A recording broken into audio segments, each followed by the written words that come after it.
Hello थड़कियो WhatsApp. तो फिर से तुम लोगों के लिए लेकर आया हूँ एक नई कहानी विदाउट नानी की जुबानी जो आपका खड़ा कर देगी। तो यूज हेडफोन, नहीं तो पापा बजा देंगे। चलो लेट्स स्टार्ट।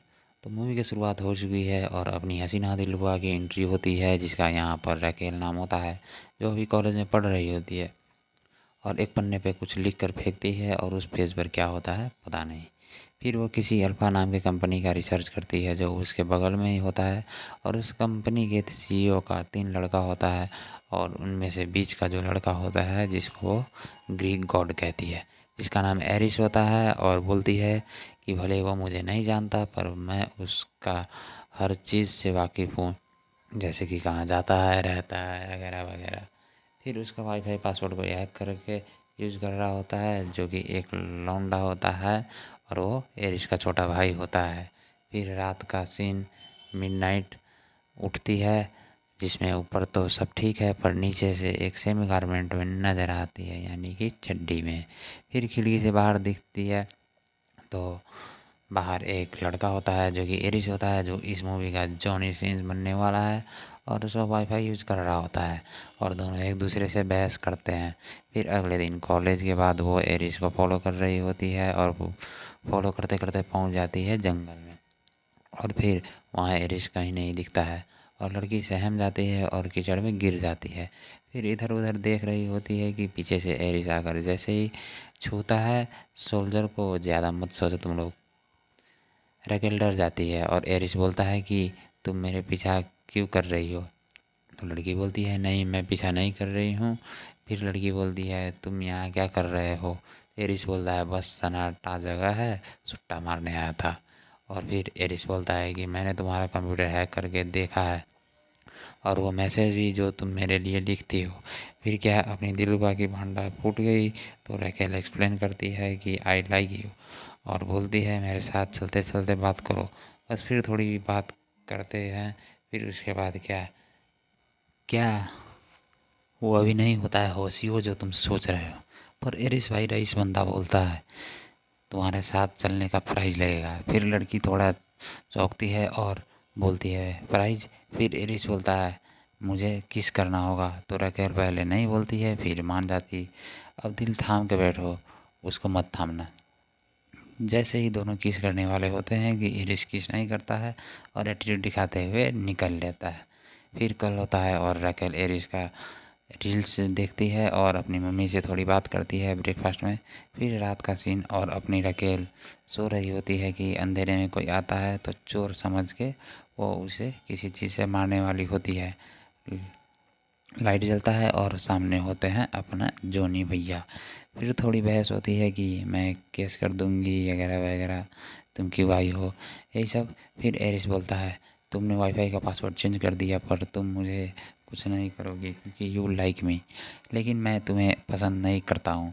फिर अब वो थाम लो, तुम लोग धीरे धीरे नज़दीकियाँ बढ़ने लगती है और अपने जोनी भैया उसके थाई पर जीभ से चाटते हुए अंदर तक हाथ सहलाता है, और रकेल भी गर्म हो रही होती है कि फिर बेंचोद एरिस का एटीट्यूड जाग जाता है और खिड़की से निकल जाता है।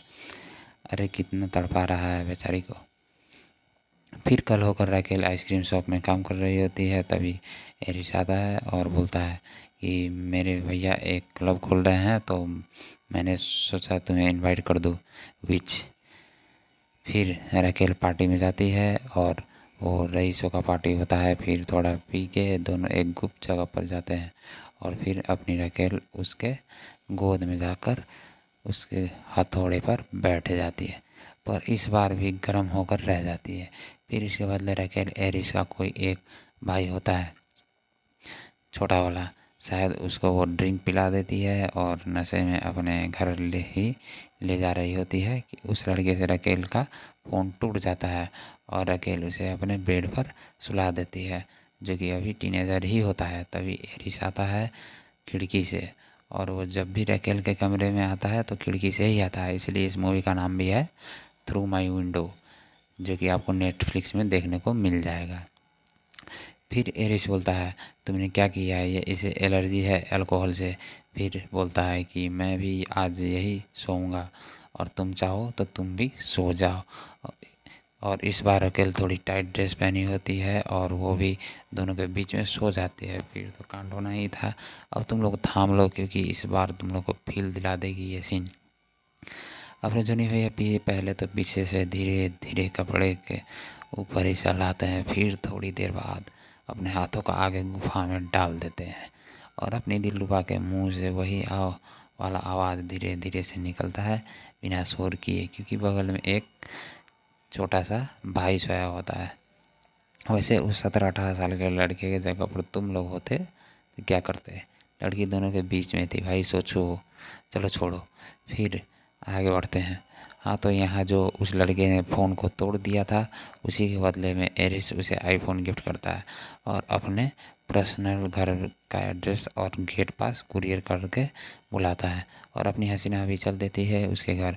भाई बहुत बड़ा और आलीशान बंगला था एरिस, वो भी पर्सनल। फिर एरिस का गर्ल सेक्रेटरी उसे अपने कमरे में भेज देती है और ऊपर जाकर रखेल बोलती है, मुझे फ़ोन नहीं चाहिए, मेरा फ़ोन काम कर रहा है। और फिर थोड़ी बहस करती है और थोड़ी खामोशी, और एरिस बोलता है, मैं तुम्हें किस करूँ? पर पहले रकेल झूठ मूठ का मना कर देती है और आप लोग का इंतज़ार अब होता है ख़त्म, क्योंकि यहाँ अपनी हसीना की पसीना ज़ोर से छूटने वाली है और कुछ और टूटने वाली भी है, क्योंकि रकेल फर्स्ट टाइम सेक्स करवा रही होती है।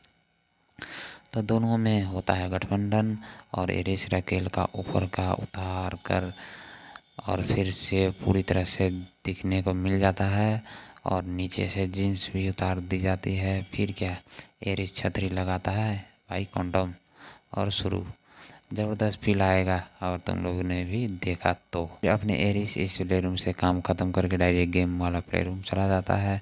इसे देख अपनी रकेल गुस्सा हो जाती है और जीन्स चढ़ाकर गुस्से में चली जाती है और एरिस को फ़र्क नहीं पड़ता है, क्योंकि वो कितनों के साथ पहले से भी सो चुका था। भाई अमीर लोग हैं। फिर कहानी में आगे बढ़ते हैं। फिर पिछले रात को जो कर्मकांड हुआ था उसमें रकेल का नेकलेस वहीं गिर जाता है। तो अगले दिन जब लड़की क्लास में होती है तो एरिस उसे नेकलेस का पिक भेजती है और लड़की क्लास के बाद जाती है एरिस के पास। वहाँ अब रईस लोग मज़े कर रहे होते हैं, यहाँ तक कि सेक्रेटरी भी, कोई बिकनी में होता है तो कोई खुला। फिर दोनों नेकलेस के बहाने ऊपर जाते हैं और फिर लड़की पहुँचती है ऊपर और सही में मुझे चाहते हो, ऐसा पूछती है रकेल एरिस से। फिर कामसूत्रा चालू और दोनों निर्वस्त्र हो जाते हैं बिस्तर पर फिर से एरिस का एटीट्यूड जाग उठता है और वह वहाँ से निकलकर छत पर चला जाता है और सेक्रेटरी को बोल देता है कि उसको बोल देना कि वो कहीं बाहर चला गया। फिर अपनी रकेल गुस्सा में चली जाती है और जाकर एक पार्टी अटेंड करती है अपने फ्रेंड की। अब ट्विस्ट ये है कि उसकी जो फ्रेंड होती है वो एरिस के छोटे भाई से करवा रही थी और उसका उसी के साथ चक्कर चल रहा होता है। फिर रकेल एरिस की याद में शराब पीती है और रोड पर लड़खड़ा रही होती है, पर एरिस देख लेता है।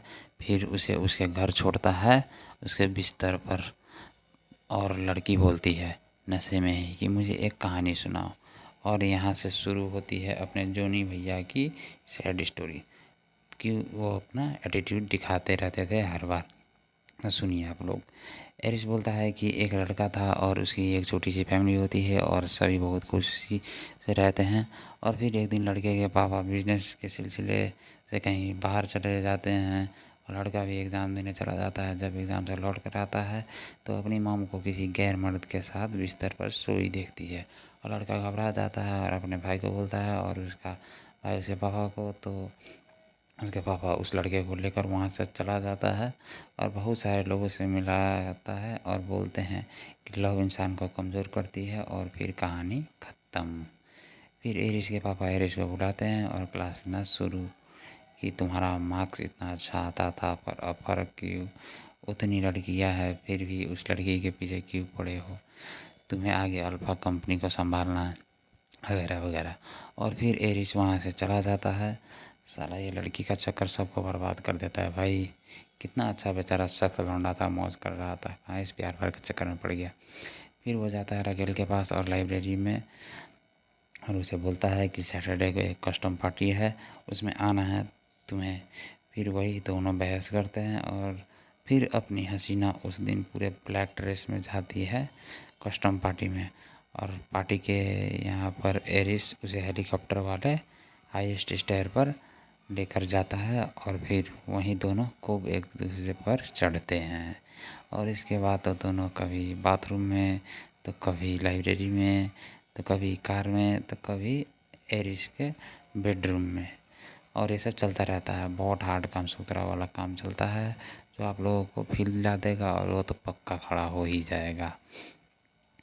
और रकेल के संतरे तो सब दरवाजे के होल से देख रहे होते हैं। भाई एरिस के फ्रेंड, आपका भी कोई ऐसा कमीना दोस्त होगा ही। चलो फिर, पर हेलीकॉप्टर में जो हुआ था वो सीसीटीवी कैप्चर कर लेती है और वीडियो उसके पापा के पास, पर उसके डैड उसको बस घूर के रह जाते हैं। फिर थोड़ी देर में उसके बड़े भैया का सीन दिखाया जाता है, जो पलंग तोड़ रहा होता है, वही हॉट सेक्रेटरी के साथ। फिर एक दिन एरिस के डैड एरिस को स्टैनफोर्ड पढ़ने जाने के लिए बोलते हैं। रईस लोग हैं भाई, अक्सर ये लोग बड़े बड़े कॉलेज में जाया करते हैं, हम लोग जैसे नहीं कि चले गए इधर उधर। पर एरिस मना कर देता है, क्योंकि वो तो अपनी हसीना का हवस का शिकार हो गया था। और फिर वो जाता है रकेल के पास, और बेचारा रो रहा होता है और बोलता है आई लव यू। पर अब रकेल भाव खाने लगती है। भाई यही तो हम लड़कों की कमज़ोरी है। फिर मूवी का एंडिंग सीन में एरिस हॉस्पिटलाइज हो जाता है, क्योंकि उसे यूसी ने पीट कर पानी में गिरा दिया होता है, और अपने रेसाई क्लोरीन से एलर्जी होती है। तो यूसी जो रकेल का कॉलेज फ्रेंड होता है भाई, पीछे भी था लेकिन मैं भूल गया था उसको बताने में। और लास्ट में एरिस के घर वाले भाई मान जाते हैं, और दोनों लैला मजनू साथ रहते हैं, और सुहाग रात और दिन भी मर्जी से मनाते रहते हैं। फिर एरिस चला जाता है स्टैनफोर्ड पढ़ने, और अपनी हसीना की चड्डी भी लेकर जाता है, और उसे देख देख कर अपनी हवस मिटाता है।